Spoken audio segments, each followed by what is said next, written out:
When it comes to tripods, I've used a little bit of everything across the entire price spectrum. Everything from $20 Walmart tripods all the way up to $1,000 Cartoni tripods. So how does something like the Magnus VT-4000 size up against the competition? Let's find out.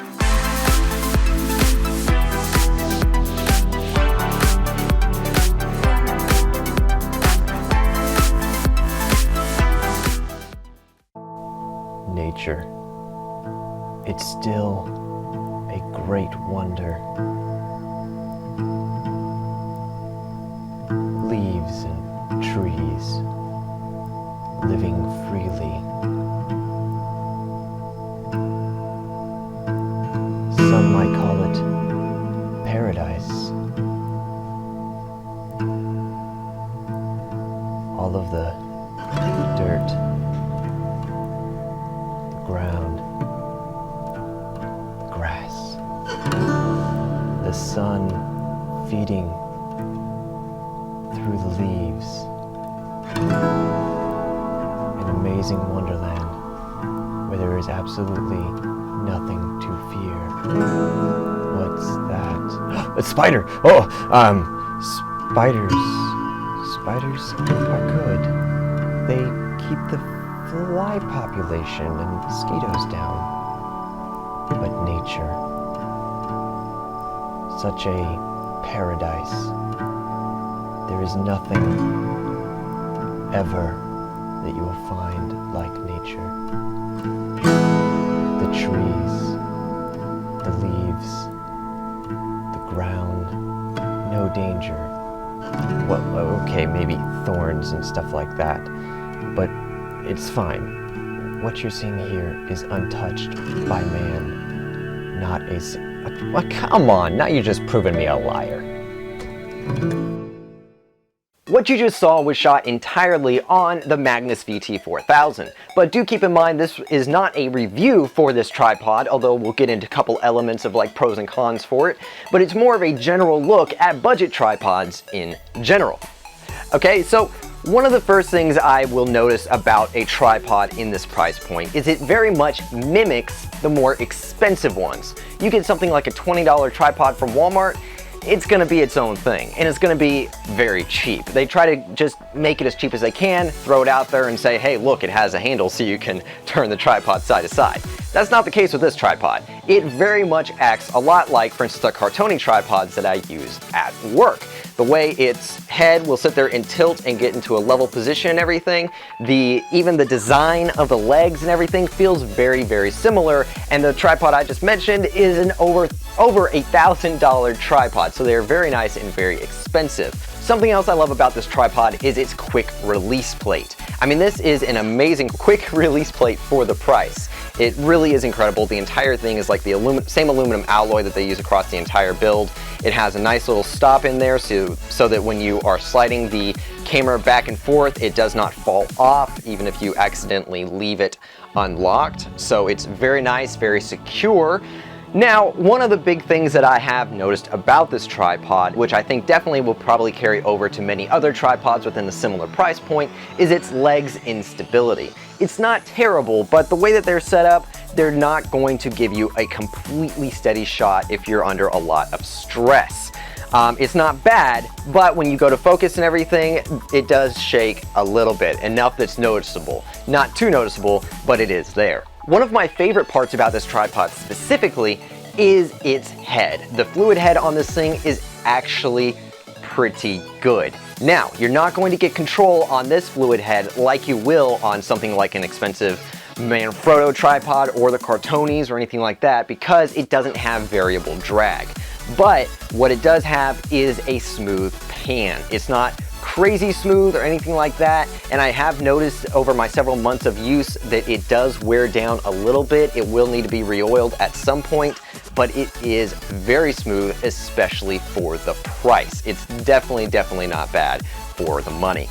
Now, something else that's great is the fact that its head is on this little swivel plate so that you can get it level at extreme angles. Now, where this does vary from a more expensive tripod is that tilt portion is not very much. As you can see here, it only goes so far.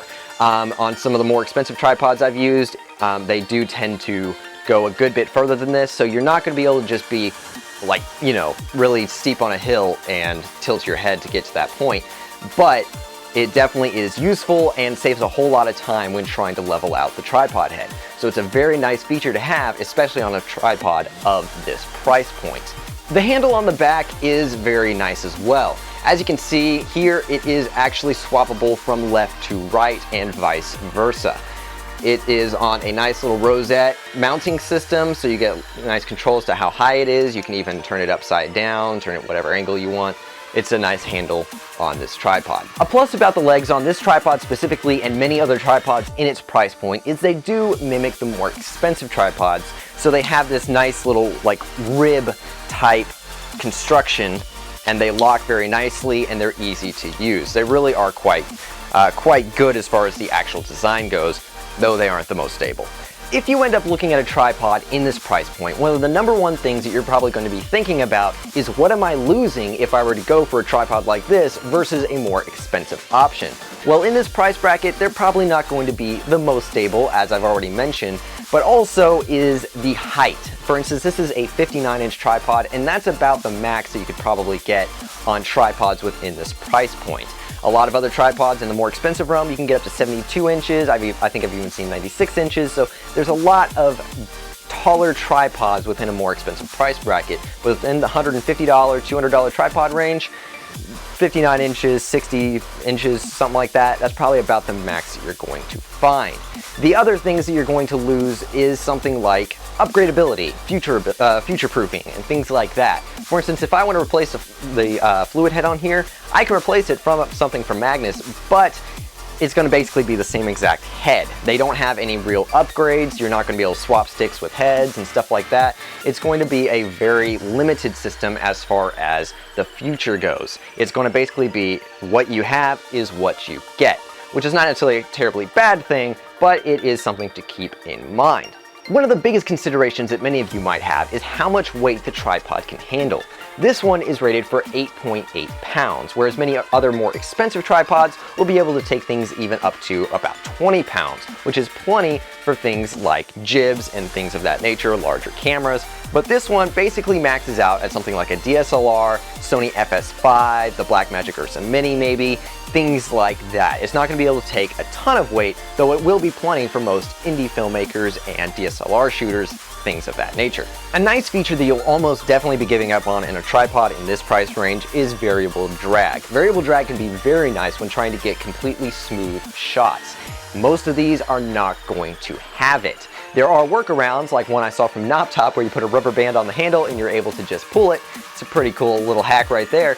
But when I was filming that video you saw earlier, I'd be, getting to different points in my arm's leverage, and there'd just be a slight little hiccup, and it's harder to get a very smooth shot. So a lot of it is left up more to the operator, which is not necessarily a terrible thing, but it is a nice feature that would be very nice to have in your tripod. Another con that kind of goes along with things that we've already talked about is the quick release. The one on this tripod is fantastic, don't get me wrong. I like the cork on the quick release plate that kind of likes to grip the camera, keeps it nice and steady in there, but there is an issue with it. It's the fact that this is not exactly going to be a widely used quick release plate. It's made by Magnus for Magnus tripods, and it might be swappable with a couple of others, but this one is probably not going to be found on hardly anything else, which is a little bit of a problem. There are workarounds like buying other quick release plates and then just putting them on top of this one. That's something you really shouldn't have to do. But if you do something like a Manfrotto tripod, more than likely you're going to be able to get a standardized quick release plate that you can use across many different tripods,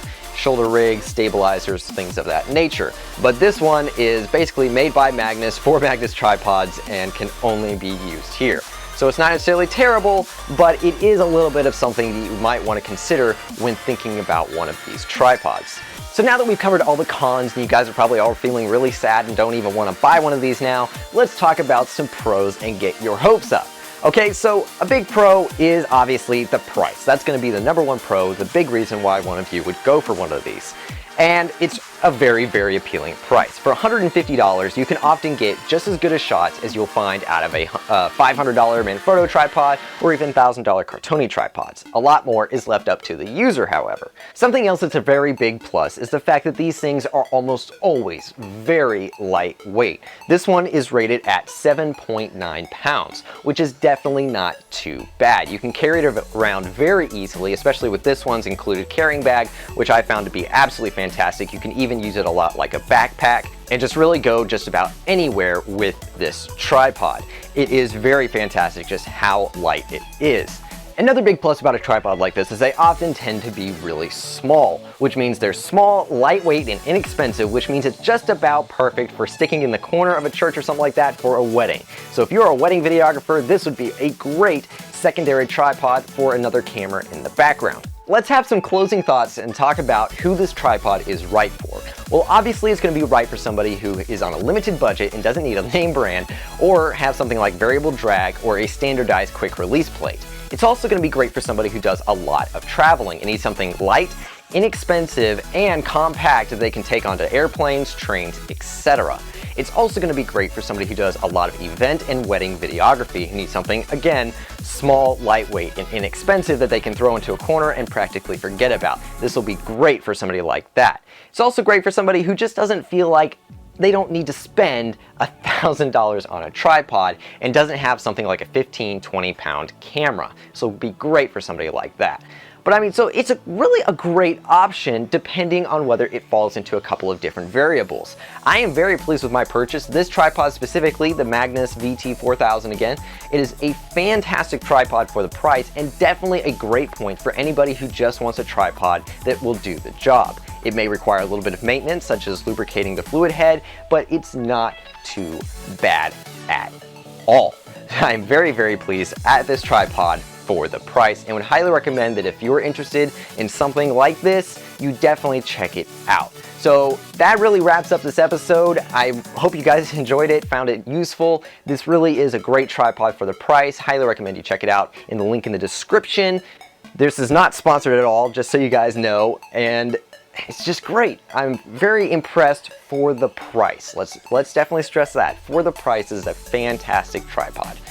That really wraps up this episode. Thank you guys so much for watching. I'm your host, Micah Pendleton. Remember to live your life one frame at a time, and I will catch you next time.